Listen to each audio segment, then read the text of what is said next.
ज्या महापालिकेला साधे खड्डे खोदता जमत नाही तीच नाशिक महापालिका झाडे जगवण्याचे दावे करून मोठ्या प्रमाणात पैसा खर्च करते। एकीकडे झाडांची कत्तल सुरू असताना नाशिक महापालिकेनं खड्ड्यांबद्दल 7च दिवसात दुसऱ्यांदा गोंधळ घातलाय। पाहूया हा रिपोर्ट। 5x5 डोकं टिकवणार आहे का? वडाचं झाड 5x5 वर लावणार आहे का? आपण करतो का? आपल्याला कळतंय का? झाडं लावून नका, झाड दुसरे नावाला लावा, लोक आम्हाला शिवाय घालतील, तुम्हाला कोण विचारणार आहे? आठवड्याभरापूर्वीच वृक्ष लागवडीसाठी चुकीच्या पद्धतीनं खड्डे खोदणाऱ्या नाशिक महापालिकेनं पुन्हा एकदा त्याच चुकीची पुनरावृत्ती केली आहे।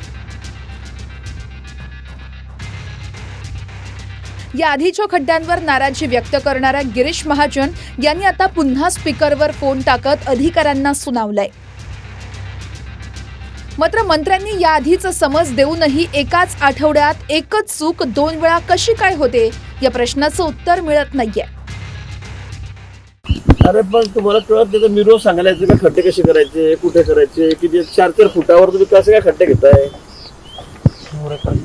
5x5 डोकं टिकवणार आहे का? वडाचं झाड 5x5 वर लावणार आहे का? तुमचं क्वालिफिकेशन काय आहे? तुमचं क्वालिफिकेशन काय आहे?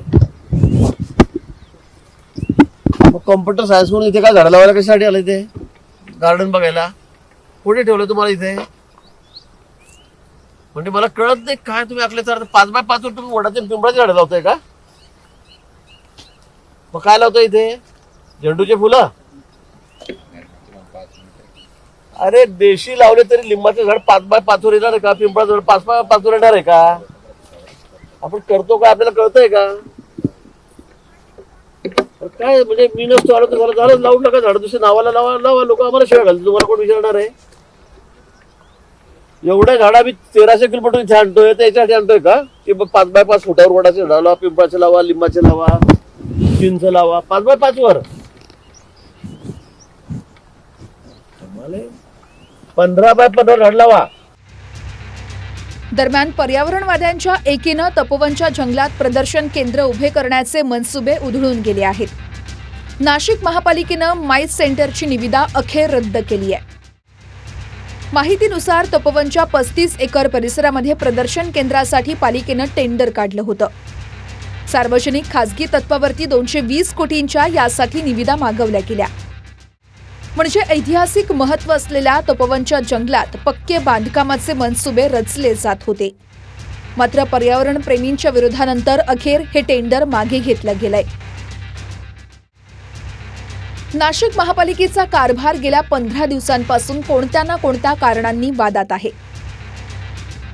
फाशीच्या डोंगरावर लावलेल्या झाडांची अवस्थेचं विदारक समोर आलंय। तपोवनात काढलेलं बांधकामाचं टेंडर विरोधानंतर रद्द करावं लागलं। वृक्षरोपणासाठी 1.5 फुटाचे चुकीचे खड्डे खोदले गेले। त्यानंतर साधुग्रामसाठी अनेक मंदिरं, मठांची जागा ताब्यात घेण्याबद्दल नोटीस काढल्या गेल्या। त्यालाही तीव्र विरोध झाल्यानंतर संबंधित नोटीस चुकीनं काढली गेल्याचा अजब दावा महापालिकेनं केलाय। दुसरीकडे तपोवन शेजारच्या रामटेकडीमध्ये शेकडो झाडं तोडली गेली आहेत आणि तपोवनातल्या झाडांवरून देखील वाद सुरूच आहे। तपोवनाचं नाव आहे, तिथे ऋषीमुनींनी तपस्या केलेल्या आहेत, त्यामुळे हे हिंदू धर्म विरोधी लोक आहेत। यांना हिंदू धर्माचे एकंदर महत्व आणि त्यातलं ज्ञान देखील नाही। ते गिरीश महाजनांनी हिंदू धर्माचा अभ्यास करावा असा आमचा त्या ठिकाणी त्यांना सल्ला राहील। त्यामुळे हे निश्चितपणे यांचं जे हिंदुत्व नाव त्यांनी घेऊन ते राजकारण करते ते ढोंग आहे।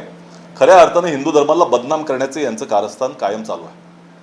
वाटेल तसं बोलायचं, पंतप्रधानापासून शिव्या घालायच्या, कुंभमेळा टीकाटिप्पणी करायची टोकाची, आणि वृक्ष आम्ही 15-25 मी झाडं लावणार आहे, 30,000 लावणार आहे। मी म्हणजे जो मागेल त्याला मी वृक्षारोपण करतो, जो मागेल त्याला मी झाडं आणून देऊ मोठी। पण अनेक लोक पुढे आलेत, अनेक संस्था पुढे आल्यात, पण जे विरोध करतात इतके दिवसावधीने बसलेले आहेत झाडाला चिटकून, ते कोणीच येत नाही आहेत। म्हणजे याचे मला आश्चर्य वाटतं आहे। म्हणजे मग तुमची भूमिका काय? फक्त विरोधाला विरोध करायचा आहे का?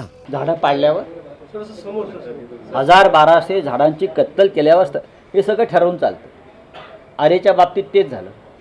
आता तुमची 1200-1500 झाडं आतापर्यंत तुम्ही त्यांची हत्या केल्यावर तुम्ही स्थगिती देताय, काम करून घेतलं आणि आता स्थगिती देताय, हे ढोंग आहे। पवन येवले, TV9 मराठी, नाशिक।